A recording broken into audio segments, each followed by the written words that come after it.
Howdy do. Howdy do. I just wanted to share today. Was thinking about trips into nature. Thinking about purposely, consciously carving out time to find wilderness, like for myself, is very important to me. Trying to go places that are not very crowded so that I can decompress and fully relax. I feel like, my nervous system feels so wired up in society, as I'm sure so many people's does or do. And it's always interesting for me. I love to find places where I can be alone. And it's not because I do anything weird when I'm alone necessarily. It's just, well, maybe it is, actually. I feel like I can be myself, right? And I feel like there's this interesting phenomenon in society where we act differently when we know someone's watching, right? I feel like it's harder for you to, at least for me, it's harder to fully just express myself and feel free to just be myself, Someone's watching. It's like you always kind of, at least for me, slightly change your behavior a little bit to try to, you're self-conscious, right? Does that make sense? I don't know, when I'm alone in nature, and I have a funny thought, I just laugh out loud or something. If I did that in public, I would feel crazy. Which is just an example, right? But so anyway, I'm just exploring the thought of just the value of being alone sometimes, right? And how uncomfortable that is for people, I think, it seems to be. And it's just funny to me, I've gotten to this place now where I'm way more comfortable being by myself, I guess. I just feel better than when I'm just surrounded by people. And I know that's not necessarily healthy, but I think some other people have the opposite issue, probably, where, you don't know how to be alone. But for me, it's I don't know how to act. I get so in my head, and so self-conscious around people. I always feel like I'm being weird, and I probably am, and just awkward, and I just get very self-conscious, and so it becomes a self-fulfilling prophecy. I probably do act kind of weird, and whatever, that's fine, doesn't matter. But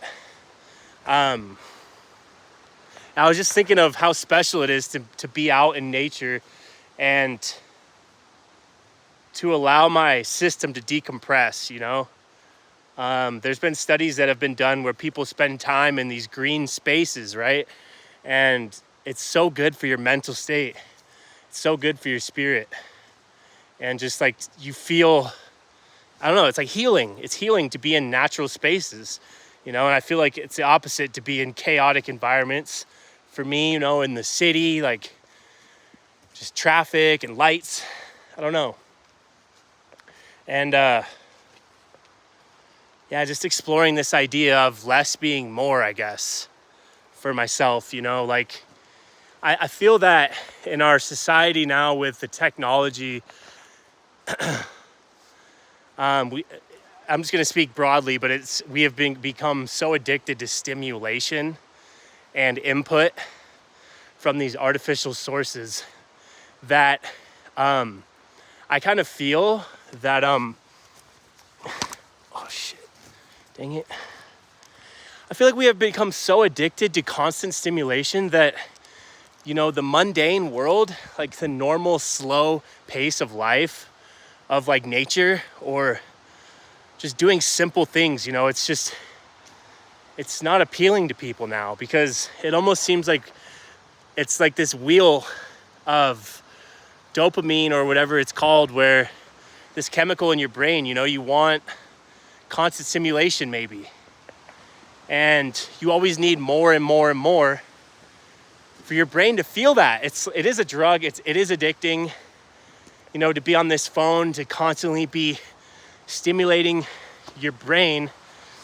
And I just find it interesting to learn that they've been doing studies about how we see so much when we scroll. We We take in so much, but we register so little. Just looking through in 30 seconds, you see a baby being born. You see somebody saying goodbye to their loved ones. You see a food recipe. You see a bomb being dropped. You see a dancing video. You're taking in so much. And, it's kind of common knowledge now, but we're not built to take in that much. Our system's not designed for that, so your brain, right? You see so much, but you register so little because it is kind of rewiring our ability to focus. And people are doing things now where they call it deep focus. There's people doing these practices where they will consciously, purposely put their phone down and focus on one subject for like an hour, focus on doing one thing, without your phone. Because every time you check your phone again, it puts you back in this kind of like split focus, right? I feel like we tout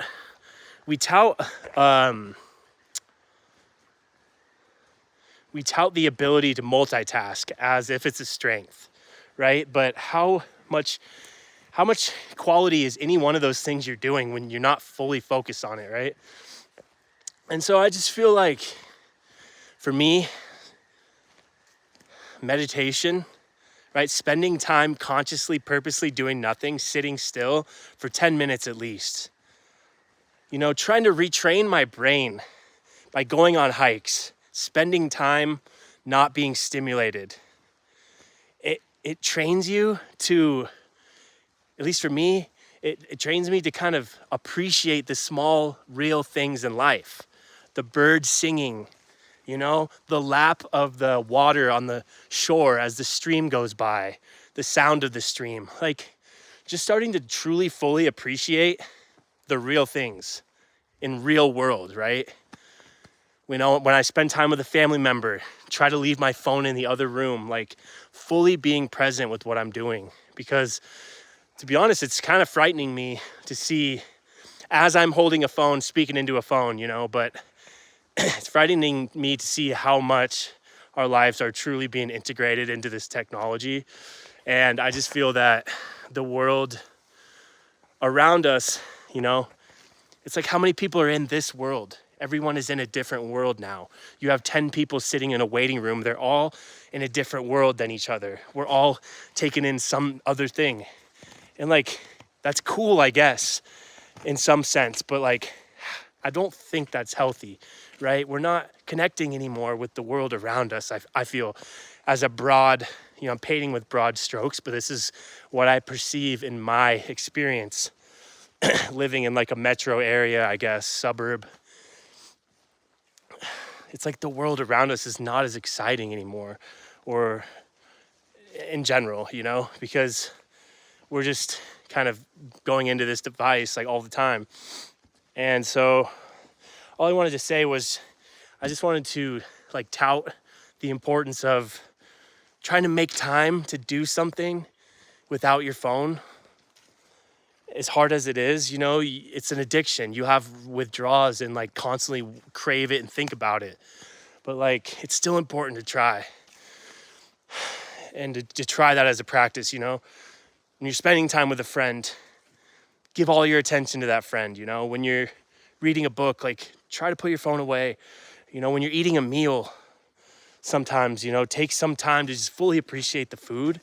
I'm not trying to preach, but like, these are all things that I practice. And there's some times where I'm eating with my phone, of course.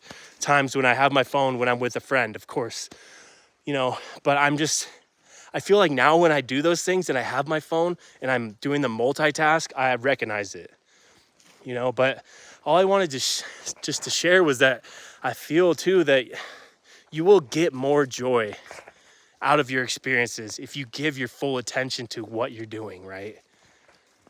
Like, if you made a beautiful meal and it took you time and effort and energy to craft this meal from this food that was grown, in the earth over time, it's like, try to just take your time to enjoy what's in front of you. Enjoy it. You will derive more satisfaction by giving your full attention to things rather than doing 3 things at once, having the TV on while you're studying and listening to music. It's like, excuse me, I just don't think we're built to be that way. And so tying that back into just coming out into nature and like looking at the sky and like watching the sunset, watching a fire, sitting around a fire, like trying to do more things in the real world that make me want to put my phone down too, you know? Trying to find things that are exciting and engaging to give my attention to, you know? And when you spend time with your family, like you got to remember that's always time that, you know, you're not going to get back. And so we just only have so much time with each other. So that's another thing I think too, but not trying to be too preachy today. Just wanted to voice my kind of concern of how I've been feeling about this kind of thing. And, you know, when you spend time doing meditation, you know, and practicing doing nothing, doing less, you will need less stimulation to feel satisfied. But when you are constantly consuming this like brain rot, TikTok, it's like you're always going to need more. Your brain is just starving for that, and it's never going to fulfill you really. So the trick is to learn to do less, and you will start to appreciate more, I feel like. But anyway, I just wanted to share that today for anybody who took the time to listen, try to understand what I'm saying. Appreciate you. Hope this meant something to you, and God bless you.